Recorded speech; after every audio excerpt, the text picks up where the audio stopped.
Welcome everybody. This is Coffee with Filmmakers.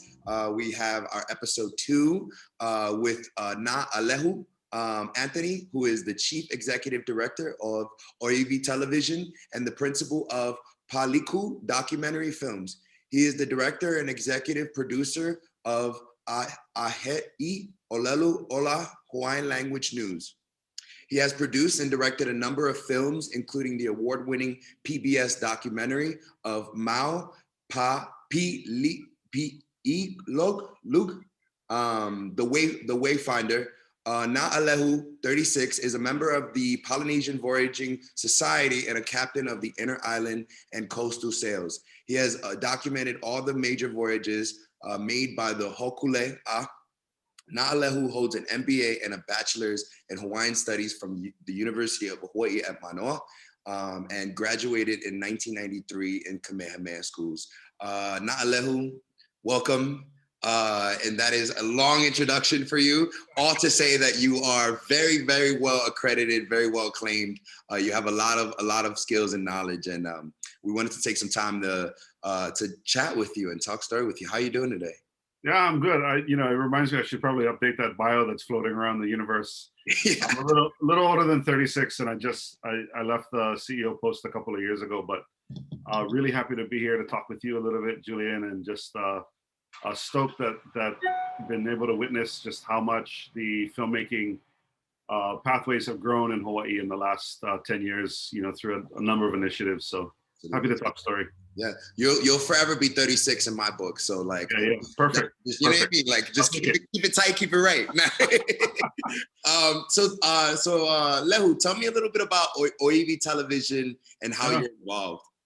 Yeah, I mean, ʻŌiwi TV was kind of just built out of this this idea that we needed not only to make more films about Hawaii and by Hawaiians, but that we needed a place, like an actual, vessel that could house all of this content. And it was a long kind of twisty road, but one of the things that we realized was that back in 2007 and 2008, when we were coming up with the concept, the internet wasn't quite ready for the kind of throughput of viewing content like how it is now. Yeah. And so we wanted to start on television where we knew there were viewers, and just use that as a tool to transfer wherever viewers were with us as we went along this process. And so we captured a fairly large audience early in a partnership with Spectrum and then Time Warner. Wow. To be able to bring Hawaiian language and Hawaiian cultural content to TV. Yeah. Wow, that's amazing. And you guys were doing it back then when like you said earlier, technology wasn't as advanced as it is now, where folks are, creating channels for themselves just through YouTube. You guys, really built the foundation strong through cable television, now Spectrum, which is incredible. How has that changed for you in terms of technology's progression, and how have you been able to reach like a larger audience through ʻŌiwi?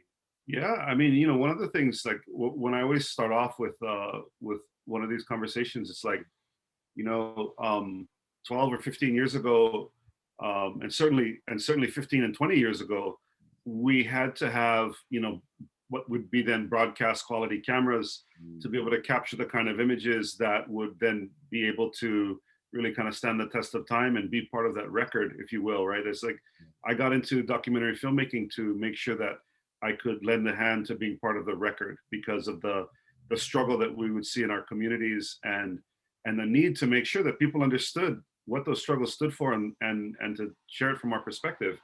Absolutely. And what I tell people now, right, is like, we all have the most powerful storytelling tool on the planet in our pocket. Yeah, right here. Yeah, and what that means is that it has democratized the idea of who can tell stories, which is, as we've seen in the last couple of weeks, can be dangerous, but it can also be very liberating.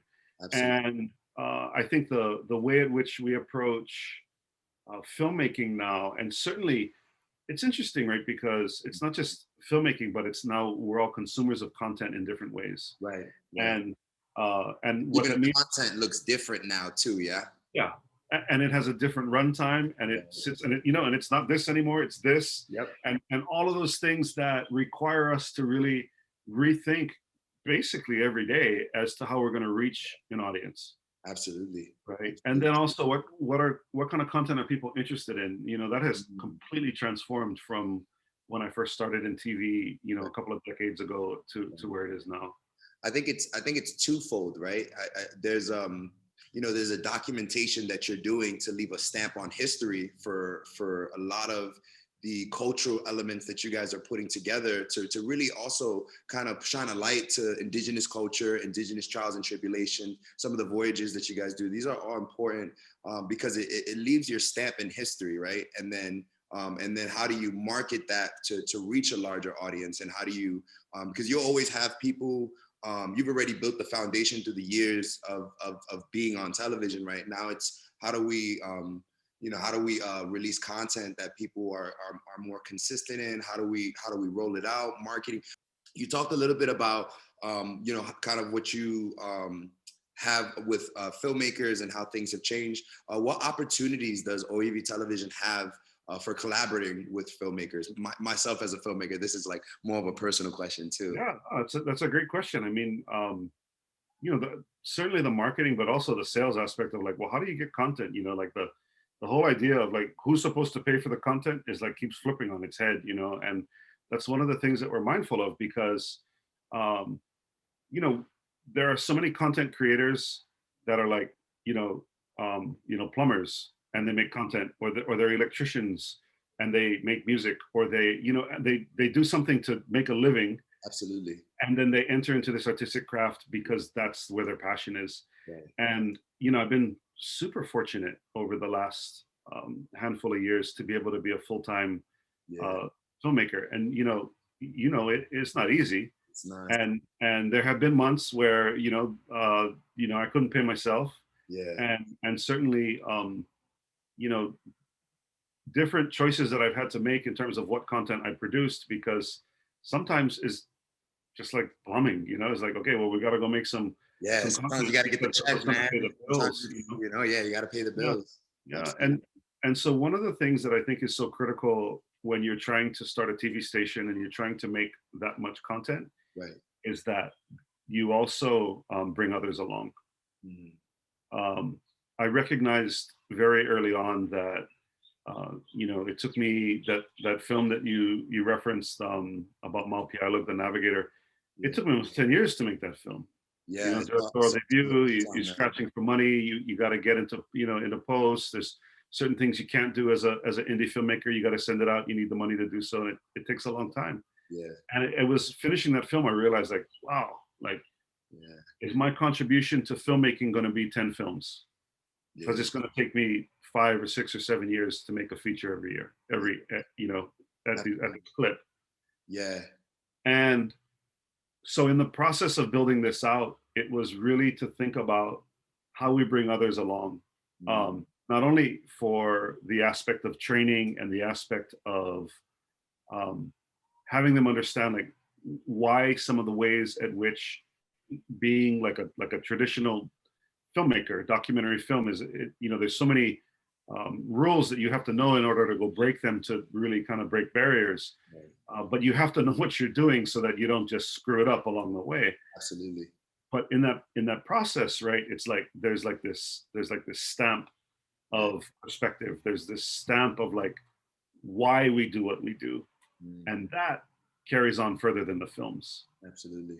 The films are the throughput to get the perspective across, and certainly like the stuff that we've produced at ʻŌiwi TV, like extremely proud of. It's gone, you know, national and, you know, worldwide distribution. But the people who've come out of ʻŌiwi TV, I'm more proud of, because those guys are doing unbelievable things in the community, and they've taken like the context of passion of what they want to do, and they're pushing towards features, which, you know, I didn't think I would see anytime soon. They're pushing towards other types of content that maybe we didn't have the throughput to do at ʻŌiwi, but they're doing it. Growth is a beautiful thing, man. And I'm sure in your lifetime you've seen a lot of people come through ʻŌiwi Television that you've either brought in yourself or people that you worked alongside of. And that actually brought me to my next question for you, which was who or what is your current inspiration and what is it about this person or this this item or this story that you're following that currently inspires you? That's a great question. I'd Yeah, have to. right. I mean, Yeah. I was, as soon as you started talking about people, I was like, oh, perfect. This is the perfect segue to talk about inspiration. Yeah. I mean, at this point, like if I just could be real honest for a second, at this point, like I don't want to work on the easy stuff. Mm, I don't want to work on the projects where we know all the answers when we start, right. or where the risk of people questioning why we're telling that story in the way we are. If there's no risk to it, then maybe we're just not pushing hard enough. Mm, You know, and there are any number of challenges in and around the Hawaiian community that spark these debates that are much broader than the fabric of just the subject. You know, certainly the debate about Mauna Kea. right. You know, that has so much to do with the mountain and very little, depending on how you break down that story and the way at which you look at what the compelling pieces of it are, because that's actually, you know, like 128 years in the making. Yeah. Not 15 or 20 since they've been wanting to build this telescope on the hill. Right. And those stories are not only supercharged with all of this kind of, like, it's like the third rail, you know, if you touch the thing the wrong way, you just, you know, you scarred for life. But also, those are the ones where we have an opportunity to use the tools that we have as filmmakers to hopefully have everyone walk away kind of like a little angry at you, because you didn't just come at it from one perspective.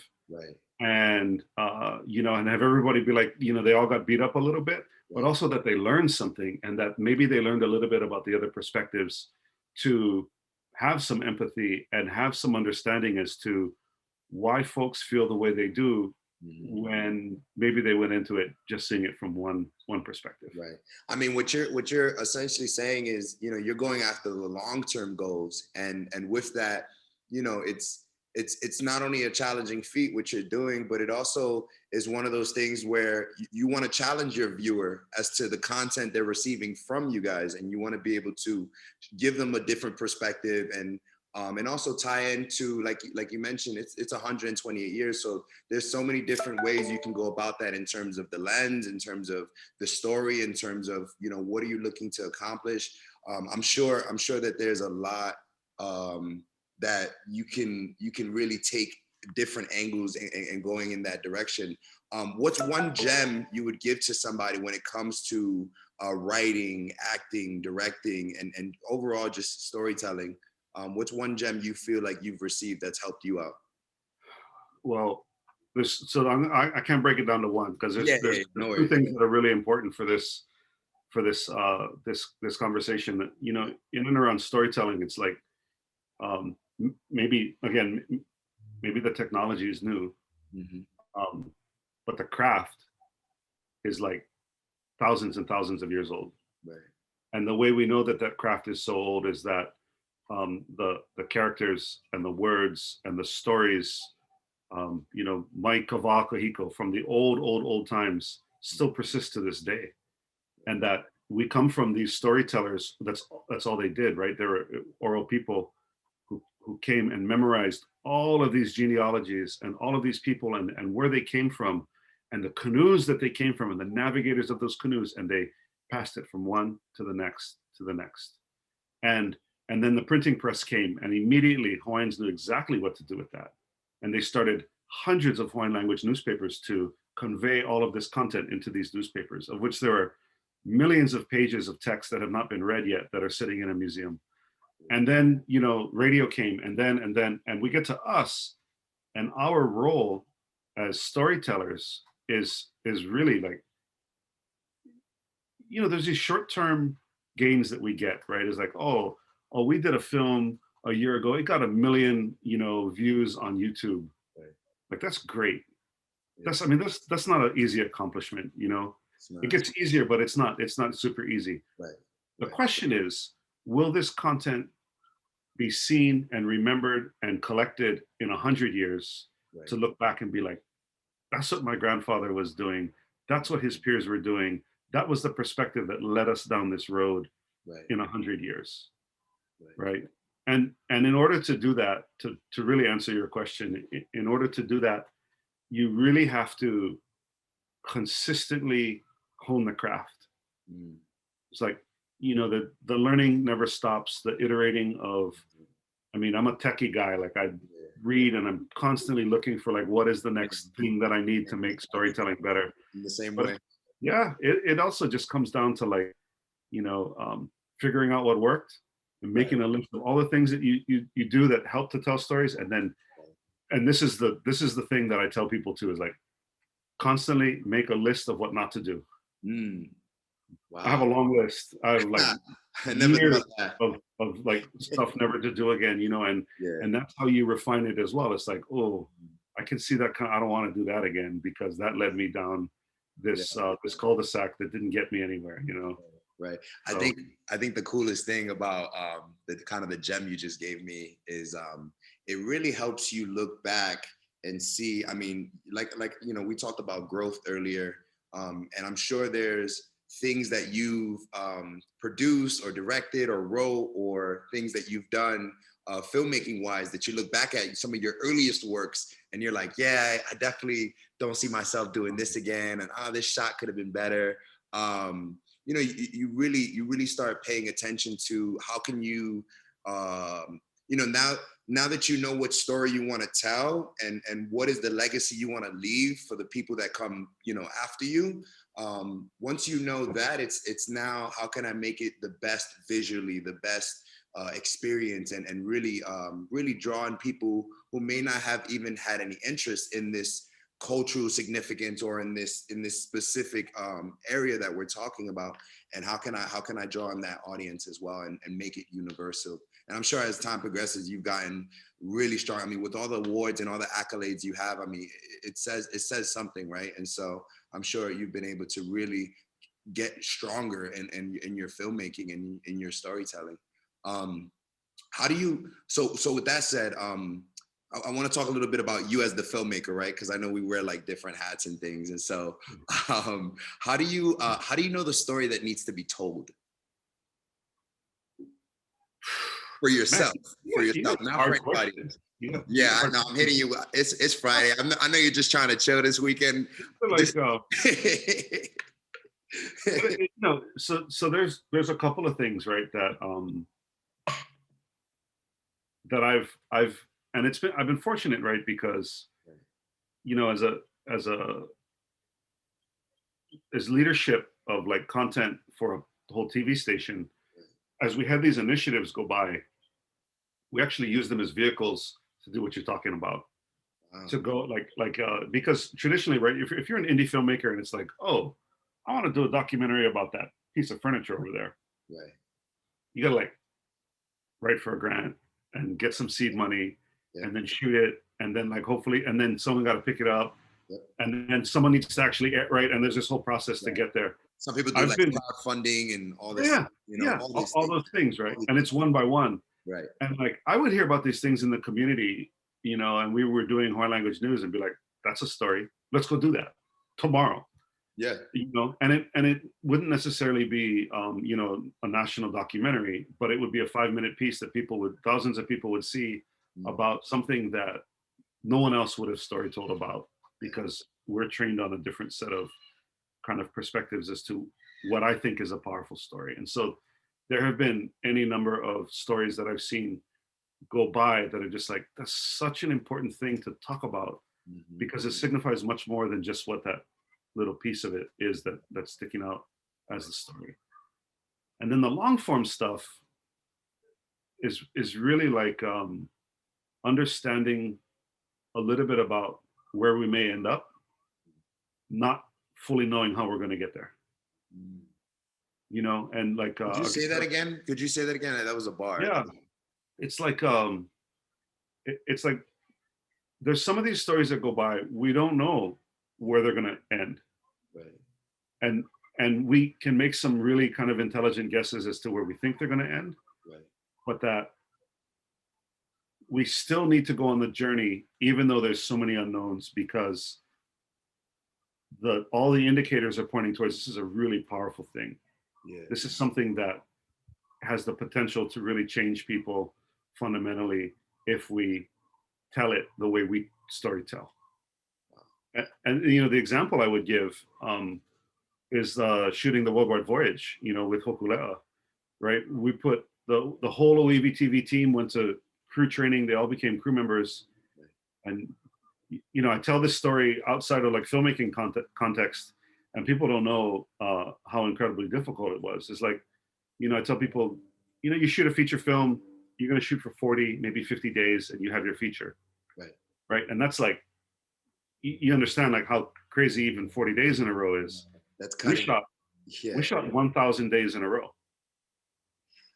We shot for 3 years straight from the beginning when we left. Before that, but like we started shooting every day from the beginning, leaving the big island in Hilo, all the way around the planet for 1,000 days until we got back to Oahu 3 years later.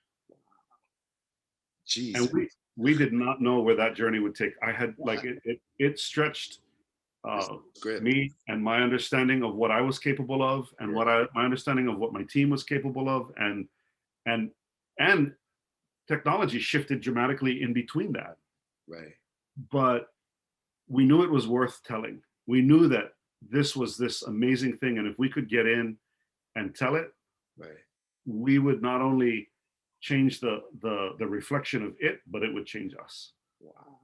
I definitely I want to dig in a little bit deeper into that story specifically, because I feel like there's so much there that I definitely want to give more for our audience. And my connection to that is, how does your connection change with that story specifically that you made from pre-production to production to post-production, when we look at it from a filmmaker standpoint, right? I know it's very like the whole journey itself was very unfilmmaker-esque, but like if you broke it down from like, we were like getting ready for the 1,000-day trip, you know, this is what it looked like, this is what the actual trip taught us, and then in post-production, this is how we curated that story. Yeah.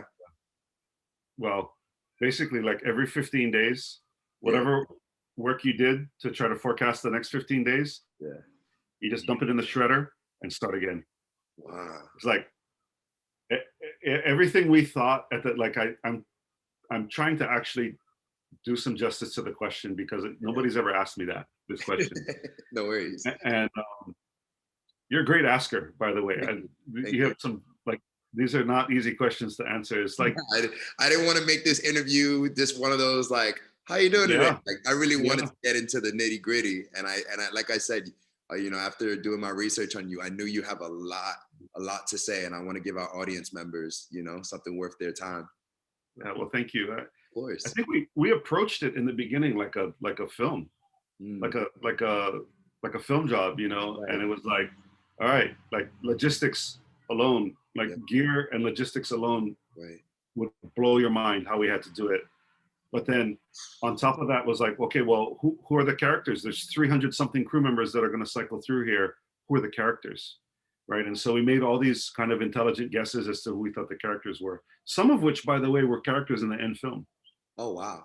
Some of which were. And we had to telegraph a lot about like what we thought was going to happen before it happened, in order to be there and ready to capture what was necessary. Because you have to do some kind of forecasting, right? You have to know about the weather. You have to know about, you know, where we're going, you know, what shots and angles. There's a little bit of, it's interesting because there's a lot of, you know, based on what you've described it to me as, there's a lot of unknown, and there's a lot of, you know, what you mentioned about after 2 weeks happening, you know, the last 2 weeks you would shred a lot of the things that you guys already worked on. But there's a lot of forecasting. There's a lot of, okay, what changes do we have to make based off of what's happening today? Yeah, I'm sure. And then what kind of show is it? Yeah. You know, like, is it reality TV? Are you trying to, you know, create conflict? Right. Is it a travel show? Is it like we're going to these beautiful places? Or is it about these cultural elements that actually again, this was the primary vehicle Right. to colonize all of the Pacific 1,000 years before Europeans would leave their shores. Mm. And they did so, right? I mean, we sailed this trip, Yeah. this whole entire voyage in deep sea without a compass, without a sextant, without a GPS, using only natural clues, right? Right. And really, what became clear was like it wasn't. It's like this cliche, right? It's not about the actual getting to the destination, Yeah. like the destination appearing, and that's what it is. It was about that process that took place of this teaching of this really esoteric kind of bond that people have to the weather, to the ocean, Right. to each other, to their teacher, to be able to pull these islands towards them Right. and um, and find success. Mm. And what the problem, the challenge that came with that was that we needed to make sure that we articulated it in a way that would transfer to film, Mm. because the process is so incredibly um, it's like It's surgical. it has to do with observation, Yeah. right? They're constantly observing, right? And so like the way at which we had to articulate it was making sure that understanding the characters enough that we had to get to wherever they were going to go before they got there, Right. right? So that you could capture those, just those intimate moments Mm-hmm. of doubt, of elation, of, you know, all those things that really exude this idea of like we are off in the unknown, Yeah. and Yeah. and we are traveling in these pathways that we're still just relearning. Right. Right. Wow. It's a lot. There's a lot. There's a lot that goes behind it. There's a lot. I applaud you and everything that you've done, not only for that film, but also for the many documentaries that you've put out for the world. And I'm sure those stories. I mean, which my filmmaking is very scripted, and so documentaries are so interesting to me because just like how everything, I'm sure there was moments in that journey where there were things that were unscripted on a daily basis, but you would find pockets of inspiration. You'd find pockets of just new discoveries. You'd find pockets of, you know, and I'm sure your entire crew was working every day nonstop to really capture something that really encompassed the essence of that trip and the essence of the cultural relevancies of the things that you guys put yourselves through, to pay homage to, you know, the ancestors that have really set the foundation for us to do the things that we have today, right? And so today has changed a lot, right? And so I only have about one more question for you, but I wanted to kind of get your thoughts because obviously we're in a pandemic, right? And so there's a lot that has changed about how we navigate our daily interactions and how we do filmmaking, how we work our jobs. How can we further develop and strengthen a creative economy in Hawaii? Yeah, that's a great question. Yeah, I'm sorry. You're like, That's my last you're like one. 10 for 10, man. You're like I hit you with a lot today. You're all like, of that. man. Yeah, I mean, I think certainly collaboration. Okay. Like one of the most important things that I see go by is just the fact that there are so many local kids and Hawaiian kids that are working together to make films, and that the films are really good, and that they, you know, they are getting better and better through making shorts and short documentaries to be able to attempt larger projects. I think that there are these kind of larger institutions, whether it's the State Film Office, whether it's the ACM, the Academy for Creative Media over at certainly OEV TV leans in, but also I think that there's room for some of the larger houses that come through here. Um, you know, 10 years worth of Hawaii 5.0 is going to train a ton of really great technicians, Right. is going to provide millions of dollars of throughput So you don't have to be the electrician and do content. You can go work on those sets, you know, and build a team and gain experience. I mean, I would call those studios out to say, like, you know, how much harder would it be to give back either time or dollars to make sure that there is fundamentally Hawaiian language and Hawaiian cultural storytelling going on that they can support, you know. Um, you know, you got off seasons, you got all these trucks, you got all this equipment, you got a million C-stands. You know, how do you utilize those tools to be able to really raise the level of production for folks who would not have had the means cash-wise to be able to do so? And I think, you know, at the end of it, the most important piece of it is that collaboration piece, though, internally. Absolutely. Yeah, people lean on each other, they learn what each other are capable of, and ultimately it's like, you know, it's like a cheerleading squad. You know, it's like everybody is like really happy for the work that each other does, and the forward momentum is not just mine or not just a singular filmmaker. It represents a part of the whole movement going forward. Absolutely. And I think for me, what I'm really grateful for out of this conversation, when you mentioned collaboration, I mean, the community in Hawaii is so strong, and there's so many different organizations between Hawaii Filmmakers Collective, ʻŌiwi Community Media, you know, what you guys have at ʻŌiwi Television, even the other studios that you've mentioned. There's a huge community of filmmakers, of people that want to put out content. And I think it's exciting to see that even though with everything that has happened with the pandemic, it hasn't necessarily slowed down people's creativity or people's motivation to create content. And so, you know, I hope to see more from you guys. And, you know, I want to thank you, Nāʻālehu, for joining us today for episode 2 of Coffee with Filmmakers. Is there any last gems, any last words for our audience members from you? Yeah, I mean, just the thing I would leave you with is just, you know, maybe like 10 years ago, like I was really at a point where I was wondering, you know, what the use of storytelling would be in whatever kind of next iteration of my career would be. And that was like such a silly thought now that I'm so much further down this road. And, you know, to be clear, like doing a ton of different things besides just strictly filmmaking, you know, and communicating and storytelling in different ways. But that what I would leave you with is that the function of storytelling in the place and time in which we find ourselves in this country is more critical than ever. The ability for us to see past the barriers that have been built by others using what I would say social media and traditional media to create barriers, to isolate groups of people, has done incredible harm to how we can persist forward as a people, as humanity.